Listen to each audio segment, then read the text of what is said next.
நான் வந்து சென்னை கொளத்தூர்லேருந்து ஒரு 2.5 இயர்ஸாக ஆக்சிஸ் இந்தியாவை எடுத்து சக்ஸஸ்ஃபுல்லாக ரொம்ப அழகாக பண்ணிட்டு இருக்கேன். நான் வந்து விபி பர்வீன் மேம் சக்ஸஸ் டீமில் விபி பர்வீன் மேம் டீம்லேருந்து சிஇடியாக இருக்கேன். நான் வந்து சிஇடியாக இருக்கேன் அப்படின்னு சொல்கிறத விட ஆக்சிஸ் இந்தியாவில் ஒரு பிரைம் மெம்பராக இருக்கேன்னு சொல்கிறத நான் ரொம்ப பெருமையாகவும் ரொம்ப சந்தோஷமாகவும் சொல்லிக்கிறேன். இது வந்து எல்லாருக்கும் உண்டான வாய்ப்பு. ஒரே வார்த்தையில் முடிச்சுக்கிறேன், என்னால் பண்ண முடியும் போது உங்களாலையும் பண்ண முடியும். All the very best. Thank you. Good evening to all.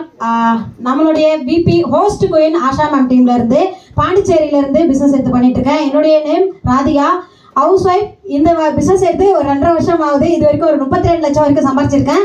நிச்சயமா நீங்க எல்லாருமே இன்னைக்கு புதுசா வந்திருக்கவங்களா இருக்கட்டும், ஆல்ரெடி பிசினஸ் எடுத்தவங்களா இருக்கட்டும், இதை கண்டினியூவா பண்ணுங்க. உங்க அப்ளைன் பேச்சை கேட்டு பண்ணுங்க. சர்வ நிச்சயமா இந்த இடத்துல ஜெயிச்சிடலாம். Thank you so much. ஹாப்பியா இருக்கு. பிகாஸ் நான் வந்து கிட்டத்தட்ட 4.5 வருஷத்துல 54 லட்சம் ரூபாய் இன்கம் சம்பாதிச்சிருக்கேன். கார் வாங்கியிருக்கேன். உண்மையாவே ரொம்ப ஹாப்பியா இருக்கு. ஸோ நான் லைஃப் ஸ்டைல் அப்படின்றத ஆக்சிஸ் இந்தியா எனக்கு மிகப்பெரிய லெவல்ல கொடுத்துருக்கு. ஸோ இதுக்கு முன்னாடி இதே மாதிரி ஒரு மீட்டிங்ல ஒரு பிஓஎம்ல உட்கார்ந்த நபர் தான் நான் இந்த இடத்துல இருக்கிறேன். அதனால எல்லாருமே வந்து என்ன ஸ்ட்ரகிள் வந்தாலும் நீங்களும் தொடர்ந்து டிராவல் பண்ணீங்க அப்படின்னா நிச்சயமா இந்த இடத்துல வர முடியும்ன்றதுக்கு நான் ஒரு உதாரணமா இருக்கேன். சூப்பரா பயன்படுத்திக்கோங்க இந்த ஆப்பர்ச்சுனிட்டியை. Thank you so much.